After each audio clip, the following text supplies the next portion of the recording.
जिल्हा परिषदेत प्रशासक राज आल्यापासून पदाधिकाऱ्यांची काही वाहने उभी आहेत.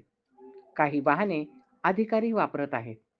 काही जिल्हा परिषदेच्या आवारात उभी करण्यात आलेली आहेत. उभ्या असलेल्या वाहनांना डिझेल कोणत्या निधीतून वापरायचे असा प्रश्न आहे. त्यामुळे ही वाहने उभी आहेत. या उभ्या असलेल्या वाहनांचे मोठे नुकसान झालेले आहे. तसेच काही वाहनांवर धुळीचे साम्राज्य निर्माण झालेले आहे. याकडे जिल्हा परिषद प्रशासनाचे दुर्लक्ष झाले आहे. नादुरुस्त वाहने त्वरित दुरुस्त करण्यात यावीत अशी मागणी होत आहे.